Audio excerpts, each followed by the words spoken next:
Good morning student, class 9 chapter हमारा चल रहा था वर्क एंड एनर्जी। क्या चल रहा था? Work and energy. तो कल मैंने जो इंट्रोडक्शन दिया था वो किसका दिया था? पावर का दिया था। किसका दिया था?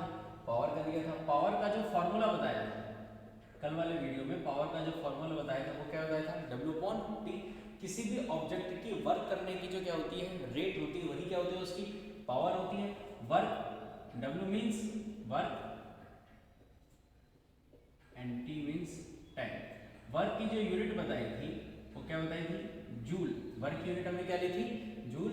और टाइम की जो यूनिट ली थी वो हमने क्या ली थी? सेकंड। क्या ली थी? सेकंड। तो पावर की जो यूनिट आई थी हमारे सामने वो आई थी जूल पर सेकंड। जूल पर सेकंड। अगर ये वर्ड हम यूज नहीं करना चाहते तो हमारे सामने एक ऑप्शन और है, वाट। क्या होता है? वाट। ठीक है, पावर की जो यूनिट होती है वो वाट होती है, या वाट अगर ऑप्शन में नहीं है तो हम क्या करेंगे? जूल पर सेकंड। इसके बाद हमने बिल के बारे में देखा था। तो बिल के लिए रिक्वायरमेंट क्या क्या होती है? एक तो रेट जो फिक्स होती है। रेट क्या होती है? फिक्स होती है, गवर्नमेंट के अकॉर्डिंग जो भी रेट डिसाइड की जाती है। उसके बाद कैलकुलेट किसको किया जाता है? उसके बाद कैलकुलेट किया जाता है यूनिट को। किसको कैलकुलेट किया जाता है? यूनिट को। यूनिट के बारे में मैंने बता दिया था कि यूनिट को ही क्या बोलते हैं? KWH। और इस KWH को, इस KWH की जो फाइनल वैल्यू हमारे पास आई थी वो हमने ये देखी। ठीक है, कल वाले वीडियो में ये सब कुछ बताया गया था। ये कल की वीडियो का इंट्रोडक्शन है। आज हम आगे चलते हैं। आज हम पढ़ेंगे एनर्जी के बारे में। क्या पढ़ेंगे? एनर्जी के बारे में।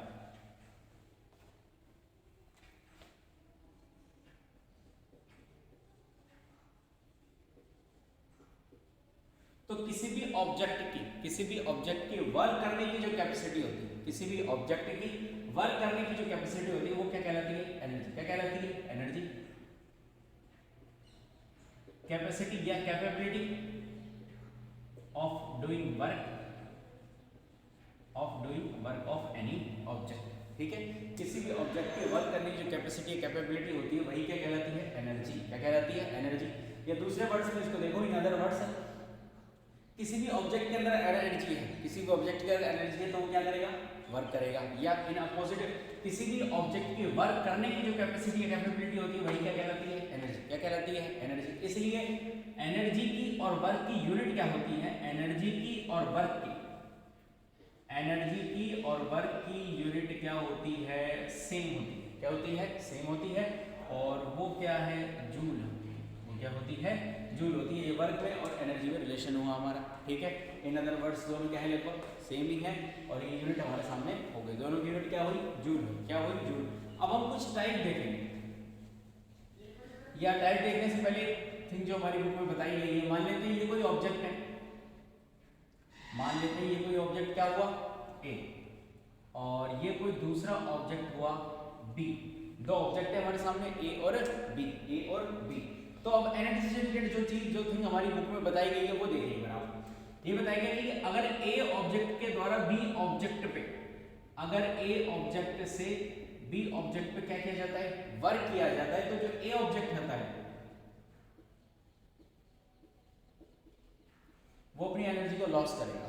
जो ऑब्जेक्ट वर्क करता है, जो ऑब्जेक्ट वर्क करता है वो अपनी एनर्जी को लॉस करता है। जिस ऑब्जेक्ट के ऊपर वर्क किया जाता है, जिस ऑब्जेक्ट के ऊपर वर्क किया जाता है वो ऑब्जेक्ट एनर्जी को क्या करता है? गेन करता है। ये हमारी बुक में बताया गया है। इसके बाद हम एनर्जी की क्या देखेंगे? टाइप देखेंगे। क्या देखेंगे? एनर्जी की टाइप देखेंगे। तो एनर्जी के बहुत सारे टाइप हैं, जैसे for example heat energy, electricity में हमने पढ़ा है, या हम आगे पढ़ेंगे। हीट एनर्जी,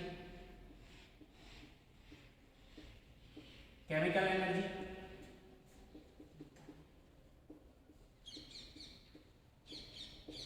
और उसके बाद हम देखेंगे न्यूक्लियर एनर्जी,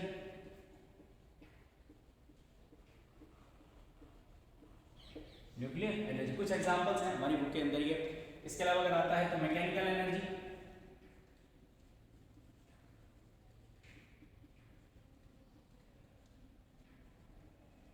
क्या आता है? Mechanical energy. अब मैकेनिकल एनर्जी के बारे में थोड़ा सा बताया गया। देखो, मैकेनिकल एनर्जी किस किस का सम होती है? मैकेनिकल एनर्जी पर काइनेटिक एनर्जी,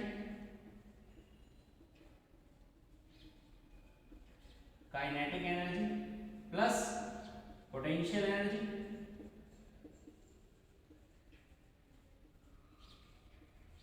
मैकेनिकल एनर्जी किस किस का सम होती है? मैकेनिकल किसका टोटल होती है? काइनेटिक एनर्जी प्लस में पोटेंशियल एनर्जी ही क्या होती है? Mechanical energy. तो कुछ टाइप्स बताए गए हैं हमारी बुक में एनर्जी के, जैसे heat energy, chemical energy, nuclear energy. अब न्यूक्लियर एनर्जी कहाँ से मिलेगी हमको? न्यूक्लियर एनर्जी के दो टाइप होते हैं। न्यूक्लियर एनर्जी के दो टाइप होते हैं, टू टाइप्स रिएक्शंस होते हैं, न्यूक्लियर फ्यूजन, न्यूक्लियर फिजन। देखो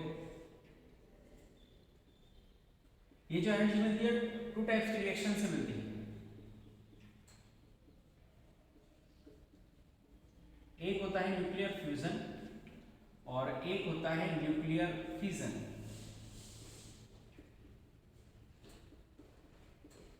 एक न्यूक्लियर फ्यूजन और एक न्यूक्लियर फिजन। अब जो न्यूक्लियर फ्यूजन है इसके बेस पर, न्यूक्लियर फ्यूजन के बेस पर किसका फॉर्मेशन होता है? यह किसका? हाइड्रोजन। एप्लीकेशन कहां होती है? ये hydrogen bomb. Hydrogen bomb, hydrogen bomb में कौन सी एप्लीकेशन काम में आती है? ये किसको अप्लाई किया जाता है? न्यूक्लियर फ्यूजन को। किसको किया जाता है? न्यूक्लियर फ्यूजन को। तो न्यूक्लियर फ्यूजन को कहां अप्लाई किया जाता है? न्यूक्लियर फ्यूजन को अप्लाई कहां किया जाता है? एटम बॉम्ब में किया जाता है। इसको अप्लाई कहां किया जाता है? एटम बॉम्ब में किया जाता है, वो भी अनकंट्रोल्ड फॉर्म।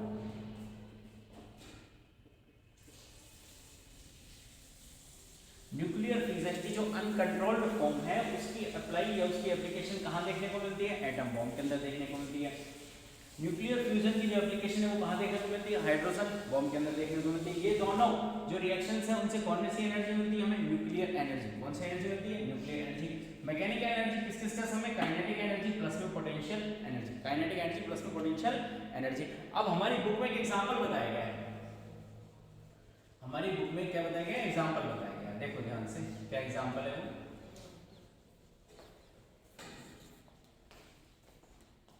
हमारी बुक में जो एग्जांपल बताया गया है वो ये, जैसे ये कोई पीस ऑफ वुड है, पीस ऑफ वुड है, ठीक है। ये हमारे सामने कोई पीस ऑफ वुड हो गया और ये हमारे सामने है कोई आयरन नेल।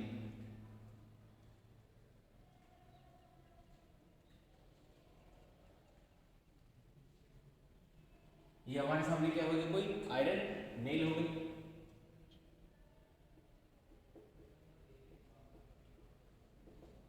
ये वुड ऑफ पीस हो गया। अब हमें क्या करना है?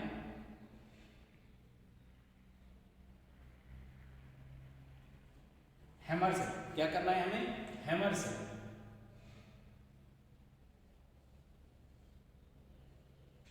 अब हमें हैमर से इस आयरन नेल को फोर्स लगा के इस पीस ऑफ वुड के अंदर क्या करना है? अंदर करना है, ठीक है। देखो ध्यान से, तो क्या बताया गया है हमारी बुक में? हमारी बुक में बताया गया है कि जब हम इस हैमर को, या पहले तो मान के चलते हैं कि इस हैमर के अंदर वेट होता है। इस हैमर के अंदर क्या होता है? वेट होता है। तो वेट होने की वजह से, इस हैमर के अंदर वेट होता है, वेट होने की वजह से इस हैमर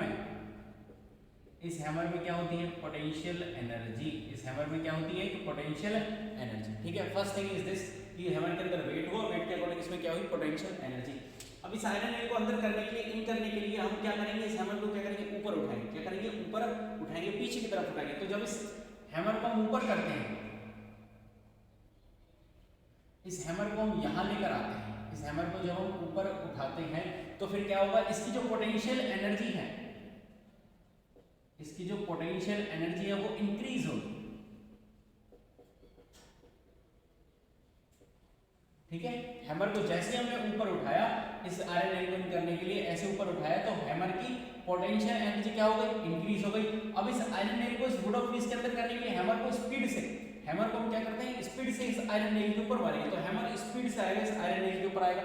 तो हैमर जब स्पीड से इस आयरन नेल के ऊपर आएगा, हैमर जब स्पीड से, स्पीड इस आयरन नेल के ऊपर आएगा तो हैमर के अंदर कौन सी एनर्जी होगी? हैमर के अंदर होगी काइनेटिक एनर्जी। हैमर के अंदर कौन सी एनर्जी होगी? Kinetic energy. ये एग्जांपल हमारी बुक के अंदर बताया गया है, ठीक है। दोबारा देखिए एक बार, ये पीस ऑफ वुड है, ये आयरन नेल है, ये हैमर। तो हैमर के अंदर वेट हमें क्या करना है, इस आयरन नेल को इन करना है, इसके अंदर वुड ऑफ या पीस ऑफ वुड के अंदर इन करना है। तो पहले इस हैमर के बारे में देखते हैं। हैमर में क्या है, वेट है, तो इसके अंदर इसमें क्या हुई है, पोटेंशियल एनर्जी। क्या हुई, पोटेंशियल एनर्जी। अब हम क्या करते हैं, इस आयरन नेल को इन करने के लिए इस हैमर को ऐसे ऊपर लाते हैं। हैमर को क्या लाते हैं, ऊपर। तो हैमर को जब हम ऊपर लेकर आएंगे, हैमर की क्या इंक्रीज हो जाएगी, potential energy. Next second condition. Third condition is hammer को अब आयरन नेल के ऊपर स्पीड से मारते हैं। हैमर को आयरन नेल के ऊपर स्पीड से मारते हैं। जब स्पीड से मारते हैं तो इसके अंदर कौन सी एनर्जी होती है, काइनेटिक एनर्जी। कौन सी energy, kinetic energy. Kinetic energy की वजह से आयरन नेल इसके अंदर आ जाएगा, पीस ऑफ वुड के अंदर आ जाएगा। ठीक है, तो किसके अंदर, किसके बारे में बताया गया, potential energy plus kinetic energy.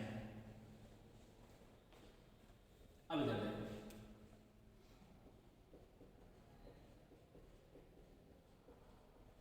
इसके बारे में पढ़ेंगे अब थोड़ा सा। मैथमेटिकल फॉर्मूलेशन किसका देखेंगे, काइनेटिक एनर्जी का। किसी भी ऑब्जेक्ट में काइनेटिक एनर्जी क्या होती है, किसी भी ऑब्जेक्ट में अगर उसकी स्पीड की वजह से, उसकी वेलोसिटी की वजह से, किसी भी ऑब्जेक्ट में अगर उसकी स्पीड की वजह से, उसकी वेलोसिटी की वजह से उसमें कैपेबिलिटी आती है वर्क करने की। वर्क करने की अगर कैपेबिलिटी आ रही है तो वही क्या कहलाएगी, काइनेटिक एनर्जी। अब इसके मैथमेटिकल फॉर्मूलेशन के लिए हमको क्या करना पड़ेगा, मान लेते हैं कोई ऑब्जेक्ट है, ये कोई ऑब्जेक्ट है ए, ये इसका इनिशियल वेग हो, इनिशियल वेलोसिटी हो गई u, और इस ऑब्जेक्ट के ऊपर हमने इसी डायरेक्शन में फोर्स लगाया। इसकी डायरेक्शन में क्या लगाया हमने, इस ऑब्जेक्ट के ऊपर हमने फोर्स लगाया। फोर्स की वजह से इस ऑब्जेक्ट में जो डिस्प्लेसमेंट हुआ वो क्या हुआ, s। क्या हुआ, s। ये यहां से कहां गया, यहां गया, तो डिस्प्लेसमेंट क्या हुआ इसका, s। ऑब्जेक्ट तो वही है, ऑब्जेक्ट तो ये वही हुआ, लेकिन इसकी वेलोसिटी में चेंज आ गया।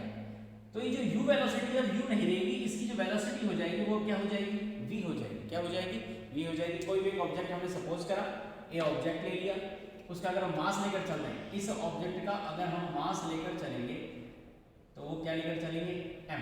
क्या लेकर चलेंगे, m। ये इस डायरेक्शन में जा रहा है, इसका जो इनिशियल है वो क्या मान लिया हमने, इनिशियल जो वेलोसिटी है वो u। इसके ऊपर हमने फोर्स लगाया, फोर्स लगाने की वजह से इसमें जो डिस्प्लेसमेंट हुआ वो क्या हुआ, s। ये यहां से यहां आ गया, इसकी वेलोसिटी चेंज हो गई। द्रव्यमान चेंज कभी भी या मास कभी चेंज नहीं होता है, ऑब्जेक्ट वही है, वेलोसिटी चेंज, डिस्प्लेसमेंट कितना हुआ, s। कितना हुआ, s।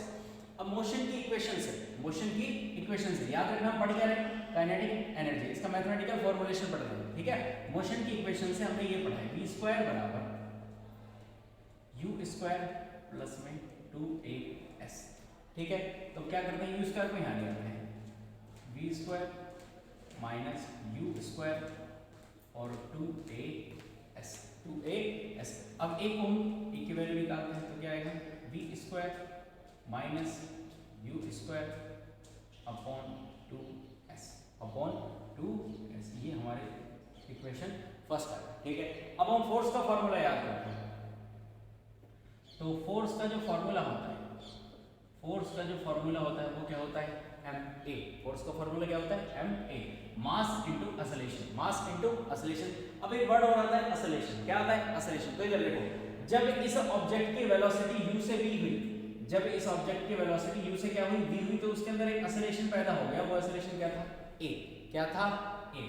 अब हमें याद करना है वर्क का फॉर्मूला, तो हमें वर्क का फॉर्मूला याद होना चाहिए, F into s, force into displacement, force into displacement. तो मान लेते हैं इक्वेशन ये फर्स्ट में, इक्वेशन फर्स्ट में इस फॉर्मूले से, इक्वेशन फर्स्ट में इस फॉर्मूले से m की a की वैल्यू रखनी है। तो देखो F बराबर ma, F बराबर m। चलो मैं लिख देता हूँ, कंफ्यूज मत होना, ये सेकंड और ये थर्ड। ये वैसे सिंपल फॉर्मूले हैं पर फिर भी याद करने के लिए मैं इसमें लिख देता हूँ। तो देखो इक्वेशन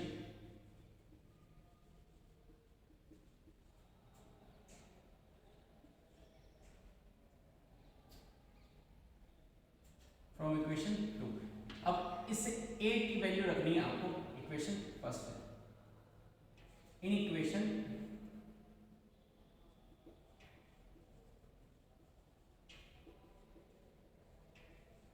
वैल्यू कहां से पुट करनी है, इक्वेशन a से। तो पहले उसको लिखो, F बराबर ma, F बराबर ma। m ऐसा कैसे है, a की वैल्यू ये पूरा a की वैल्यू है, तो क्या आएगा, v² minus u², v² minus u² upon 2s upon 2s, ये मान लेते हैं हमारे सामने फोर्थ इक्वेशन। ठीक है, 4 इक्वेशन आ गई और इक्वेशन आ गई हमारे सामने। अब इधर देखो, अब वर्क का फॉर्मूला है तो W बराबर Fs, W बराबर Fs, तो W बराबर Fs हमने वर्क का फॉर्मूला लिख दिया इक्वेशन 4 से।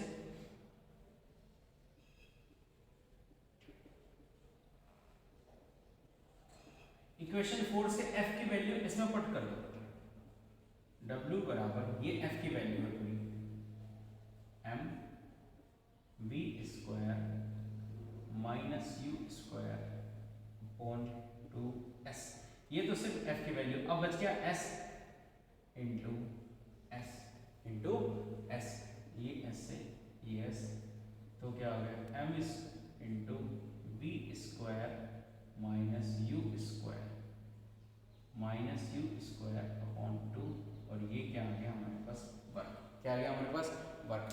अब एनर्जी और वर्क के रिलेशन के अकॉर्डिंग, एनर्जी और वर्क के रिलेशन के अकॉर्डिंग, ये जो वर्क है वो एनर्जी ही है, ये जो वर्क है वो क्या है, एनर्जी की दूसरी फॉर्म है। और कौन सी एनर्जी की फॉर्म है, काइनेटिक एनर्जी की, क्योंकि हमारे पास वेलोसिटी है दोनों। तो M V square minus U square upon 2। अब यहाँ पर हमें कंडीशन है, देखो ये मैंने कैसे लिखा, ई के कैसे लिखा, के ई का मतलब काइनेटिक एनर्जी, काइनेटिक एनर्जी। तो वर्क अगर कोई ऑब्जेक्ट कर रहा है, कोई ऑब्जेक्ट वर्क कर रहा है, इसका मतलब उसके अंदर क्या है, एनर्जी। अब यहाँ पर वेलोसिटी इसका मतलब कौन सी होगी, काइनेटिक एनर्जी। अब इस इक्वेशन के बाद हमें कंडीशन लेकर चलते हैं, suppose that u is 0, suppose that u is 0, ठीक है। इनिशियल जो उसकी वेलोसिटी वो हमने 0 ले लिया, तो u को यहाँ वैल्यू रखने पर क्या आएगा, e के m v स्क्वायर, सॉल्व करेंगे तो v स्क्वायर अपॉन 2 ये आ जाएगा। फाइनल जो हमारे पास फॉर्मूला आया है वो ये आ गया, और ये इक्वेशन हो गई हमारे पास फिफ्थ।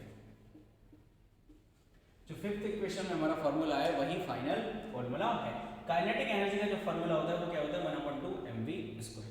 ओके, ये क्या था, मैथमेटिकल फॉर्मुलेशन था, इसे अच्छे से पढ़ लेना।